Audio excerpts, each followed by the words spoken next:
Pernahkah kalian mendengar suara sirene ambulans di tengah malam buta, padahal tidak ada rumah sakit di dekat situ? Atau mungkin kalian pernah melihat sebuah mobil ambulans tua berjalan sendiri tanpa sopir? Kisah-kisah semacam ini sudah menjadi bagian dari cerita horor di banyak tempat di Indonesia.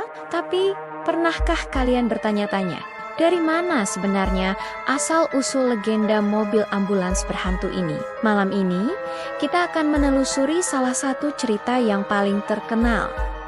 Kisah mobil ambulans dari sebuah rumah di Bandung. Konon, cerita ini dimulai pada zaman Belanda. Di sebuah rumah mewah, tinggal sebuah keluarga Belanda yang sangat kaya. Suatu hari, sebuah tragedi menimpa keluarga ini. Seluruh anggota keluarga meninggal dunia secara mendadak dan misterius dalam satu malam akibat wabah penyakit mematikan.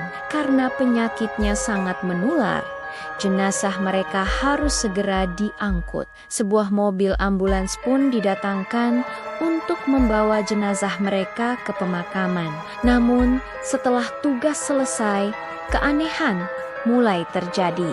Mobil ambulans yang diparkir di garasi rumah sakit seringkali hilang, dan secara ajaib mobil itu selalu kembali ke depan rumah keluarga Belanda tersebut, seolah-olah ingin kembali ke tempat tuannya. Awalnya, para petugas mengira ini hanya ulah orang iseng. Mereka mencoba memindahkan mobil itu lagi, bahkan sampai ke kota lain yang sangat jauh. Tapi hasilnya tetap sama. Keesokan paginya, mobil ambulans itu sudah terparkir rapi di depan rumah angker tersebut. Akhirnya, karena lelah dan juga takut, mereka menyerah. Mereka membiarkan mobil itu tetap di sana. Seiring berjalannya waktu, rumah itu menjadi kosong dan tak terawat. Cerita tentang mobil ambulans yang bisa berjalan sendiri pun menyebar dari mulut ke mulut. Warga sekitar sering mendengar suara mesin mobil menyala di tengah malam, diikuti oleh suara sirena yang sayup-sayup, padahal tidak ada seorang pun di dalamnya. Beberapa orang yang penasaran dan mencoba mendekat mengaku melihat sosok bayangan di kursi pengemudi atau merasakan hawa dingin yang menusuk tulang. Ada yang bilang arwah keluarga Belanda itu masih menempati mobil tersebut, menganggapnya sebagai kendaraan terakhir yang membawa mereka pergi. Mereka tidak rela meninggalkan rumah dan harta benda mereka, sehingga arwahnya terus-menerus memanggil mobil itu untuk kembali. Versi lain mengatakan bahwa mobil itu sendiri sudah memiliki penunggu, makhluk gaib yang tertarik pada energi kematian yang melekat kuat padanya. Kejadian aneh tidak berhenti sampai di situ. Konon, mesin mobil ambulans ini tidak akan pernah bisa menyala jika dinyalakan oleh manusia biasa. Sudah banyak montir dan orang pintar yang mencoba, tapi semuanya gagal. Mesinnya seolah mati total. Tapi di malam-malam tertentu, tanpa ada yang menyentuh, mesin itu bisa hidup dengan sendirinya. Fenomena ini semakin mengukuhkan reputasi angkernya. Warga setempat bahkan punya pantangan. Mereka percaya jika ada yang dengan sengaja mencoba merusak atau menkoret-koret mobil itu, orang tersebut akan mengalami nasib sial atau jatuh sakit. Ada cerita tentang seorang pemuda yang iseng melempar batu ke kaca mobil. Malamnya, ia demam tinggi dan terus mengigau melihat sosok-sosok bayangan di kamarnya. Ia baru sembuh setelah keluarganya datang ke lokasi dan meminta maaf. Kisah ini menjadi begitu legendaris hingga rumah dan mobil ambulansnya menjadi salah satu destinasi wisata horor yang paling terkenal di Bandung. Banyak pemburu hantu dan tim investigasi paranormal dari seluruh Indonesia datang untuk membuktikan kebenarannya.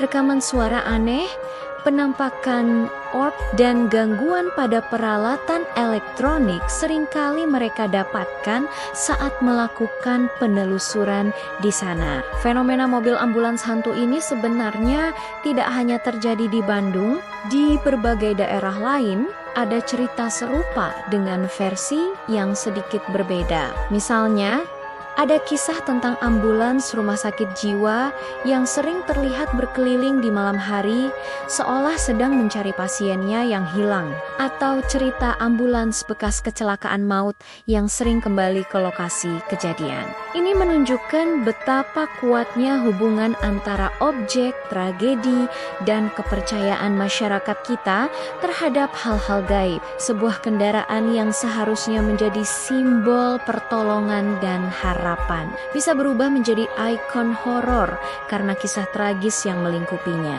Energi dari peristiwa menyedihkan di masa lalu seolah-olah meresap dan tertinggal pada benda mati, memberinya kehidupan sendiri di alam yang berbeda. Jadi, apa yang bisa kita pelajari dari sini?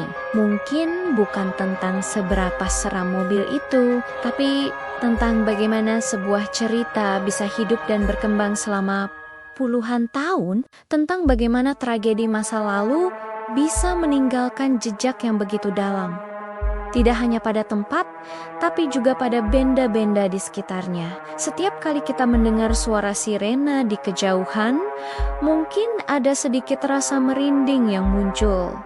Bertanya-tanya, apakah itu ambulans biasa atau salah satu dari mereka yang memiliki ceritanya sendiri? Bagaimana menurut kalian? Apakah kalian percaya dengan cerita ini? Atau kalian punya penjelasan logis di baliknya? Mungkin di antara kalian ada yang punya pengalaman pribadi atau mendengar cerita serupa dari daerah asal kalian. Coba bagikan cerita kalian di kolom komentar ya. Saya sangat penasaran ingin membacanya. Terima kasih banyak sudah menyimak cerita malam ini sampai selesai. Jangan lupa untuk menekan tombol like jika kalian suka dengan video ini. Dan yang paling penting, subscribe channel ini dan nyalakan lonceng notifikasinya agar kalian tidak ketinggalan kisah-kisah misteri menarik lainnya. Sampai jumpa di video berikutnya, tetaplah penasaran dan selamat malam.